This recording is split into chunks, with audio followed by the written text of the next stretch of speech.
इस वीडियो में हम कंटिन्यू करने वाले हैं UK triple SC scalar exam science की जो हमारी सीरीज चल रही है, इसका वीडियो नंबर 14 यानी कि 13 वीडियो ऑलरेडी हम अपलोड कर चुके हैं। अगर आपने उनको नहीं देखा है, डिस्क्रिप्शन में लिंक मिलेगा या फिर वीडियो वाले सेक्शन में जाकर आप सारे के सारे वीडियोस को देख सकते हैं।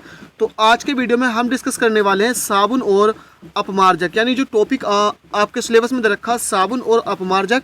और इस वीडियो में हम डिस्कस करेंगे साबुन और साबुनीकरण क्या होता है, साथ ही साथ जानेंगे साबुन का वर्गीकरण, साबुन के प्रकार, अपमार्जक क्या होते हैं और जानेंगे साबुन और अपमार्जक में अंतर। यहाँ से जितने भी क्वेश्चंस बन सकते हैं वो सारे के सारे इस वीडियो में कवर अप किए हुए हैं। तो आई होप ये वीडियो आपको पसंद आए। चलिए करते हैं शुरू। तो सबसे पहले जान लेते हैं साबुन और साबुनीकरण। तो साबुन क्या होते हैं, दीर्घ यानी कि बड़ी श्रृंखला वाले वसीय अम्लों के सोडियम या पोटेशियम लवण होते हैं। यानी साबुन क्या होते हैं, साल्ट होते हैं, लवण होते हैं। किसके होते हैं, वसीय अम्लों के सोडियम या पोटेशियम लवण। जब तेल या वसा को NaH मतलब सोडियम हाइड्रोक्साइड या फिर पोटेशियम हाइड्रोक्साइड के साथ गर्म किया जाता है तो साबुन प्राप्त होता है, और ये क्रिया क्या कहलाती है, साबुनीकरण कहलाती है। ध्यान रखना, यही क्रिया साबुनीकरण कहलाती है। अब इसकी रिएक्शन यहाँ पर देखो नीचे दे रखी है, यह CH2COR CH, ये मैंने पूरा आपको बिल्कुल खोल के दिखा रखा है ना, किस तरह से रिएक्शन हुई है वो मैं यहाँ पर आपको बताने वाला हूँ। तो फैटी एसिड लिया हमने और यहाँ पर 3 अणु लिए हमने सोडियम हाइड्रोक्साइड के। तो होता क्या है कि ये COR इस Na के साथ रिएक्शन करते हैं।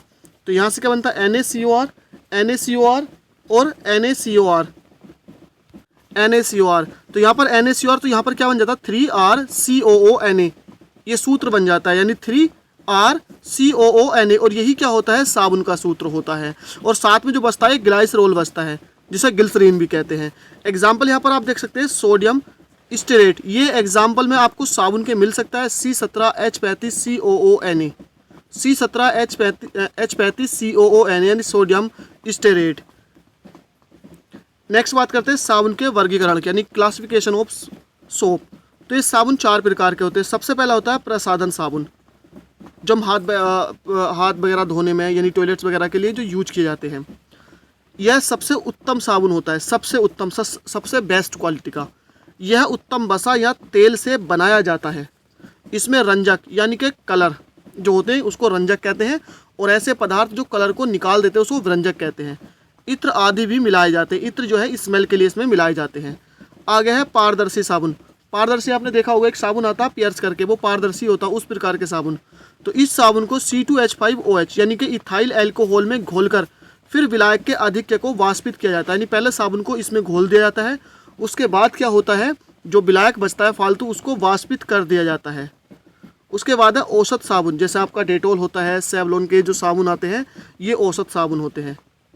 इनमें औषध गुणों वाले पदार्थ डाले जाते हैं, है ना, जो कहते हैं ना कि बैक्टीरिया को ख़त्म कर देते हैं, तो इस टाइप के साबुन।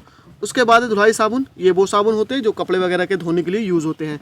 ये कठोर साबुन होते हैं, ध्यान रखना, ये कौन से होते हैं, कठोर साबुन। तो ये 4 प्रकार के साबुन होते हैं। बात करते हैं साबुन के लाभों के बारे में, यानी साबुनों के क्या क्या लाभ होते हैं और क्या क्या इनकी सीमाएं होती हैं।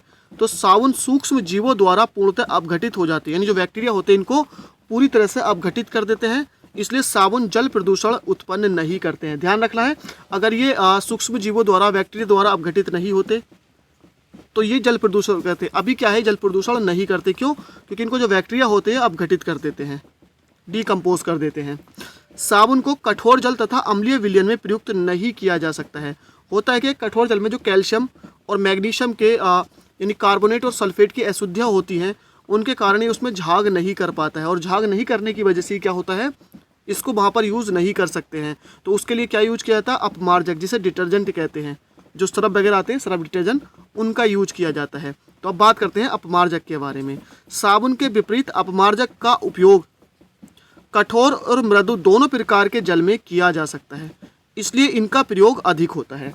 तो डिटर्जेंट जो है इनका यूज अधिक होता है, क्योंकि कठोर जल में भी आसानी से झाग दे देते हैं, जबकि साबुन ऐसा नहीं कर पाते हैं। अपमार्जक लंबी श्रृंखला वाले एल्काइल या एराइल सल्फोनेट या सल्फेट के सोडियम लवण होते हैं। लंबी श्रृंखला वाले एल्काइल या एराइल सल्फोनेट या सल्फेट के सोडियम लवण होते हैं। बात करें अपमार्जक के प्रकार की, तो ये होते हैं, सबसे पहले बात करते हैं धनायनी अपमार्जक। देखिए, एक उदासीन अपमार्जक भी होते हैं, लेकिन सिलेबस में आपके सिर्फ धनायनी और उनायनी दे रखा है।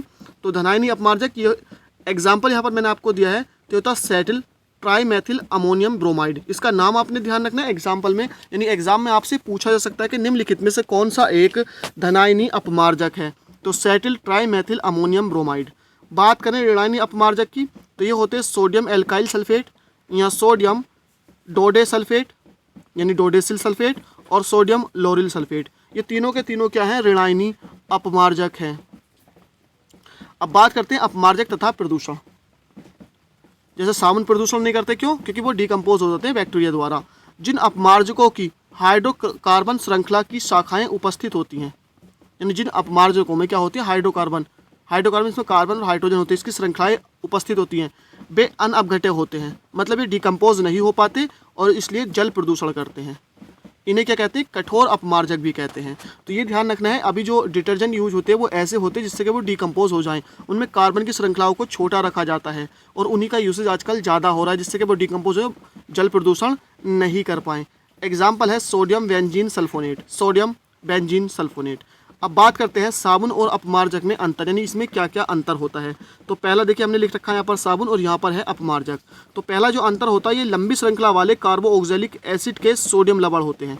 कार्बोक्सिलिक एसिड आपने देखा ना, क्या आया था, CrCOONA।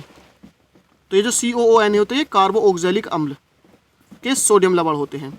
ये लंबी श्रृंखला वाले बेंजीन सल्फोनिक एसिड या एल्काइल हाइड्रोजन सल्फेट के सोडियम लवण होते हैं। तो अपमार्जक जो होते हैं लंबी श्रृंखला वाले ये भी होते हैं, लेकिन ये बेंजीन सल्फोनिक एसिड या फिर एल्काइल हाइड्रोजन सल्फेट के सोडियम लवण होते हैं। नेक्स्ट है नंबर 2, ये कठोर जल में कार्य नहीं करते हैं। कौन? साबुन।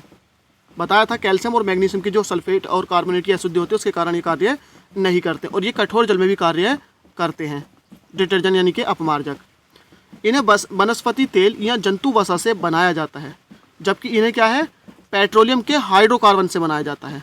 इन्हें वनस्पति तेल या जंतु वसा से बनाया जाता है, लेकिन जो डिटर्जेंट होते हैं ना, पेट्रोलियम के हाइड्रोकार्बन से बनाया जाता है। ये जैव अपघटे होते हैं, डिकम्पोज हो जाता है, इसलिए जल प्रदूषण नहीं करते हैं। जबकि कुछ जो अपमार्जक होते हैं वो जैव अपघटे नहीं होते, इसलिए जल प्रदूषण करते हैं। 5 में साधारण निर्मलक होते हैं। निर्मलक मतलब जो मृदु करते हैं, जो निर्मल करते हैं। नॉर्मल होते हैं यानी कठोर पानी में अगर हम इनको मिला दें तो झाग नहीं कर पाते हैं, जबकि ये क्या होते हैं, उत्कृष्ट निर्मलक होते हैं, यानी इनको कैसे भी पानी में अगर मिला दिया जाए तो ये झाग कर देते हैं, कठोर पानी को भी ये मृदु बना देते हैं। इनका जलीय विलयन कैसा होता है, क्षारीय होता है, जबकि डिटर्जेंट का जलीय विलयन कैसा होता है, उदासीन होता है, ना ही वो क्षारीय होता है और ना ही अम्लीय होता है। तो फ्रेंड्स आज के इस वीडियो में इतना ही। आई होप ये वीडियो आपको पसंद आई हो, इसको लाइक शेयर करना ना भूलें। जितने भी वीडियोज़ हैं इस सीरीज के चल रहे हैं, देखिए एग्जाम होने तक मैं फिजिक्स और केमिस्ट्री आपकी, जैसा कि मैंने कहा था, कंप्लीट करा दूंगा, चाहे मुझे 3 वीडियो 4 वीडियो डेली के लाने पड़े। तो सपोर्ट करते रहिए। Thank you for watching. मिलते हैं नेक्स्ट वीडियो में।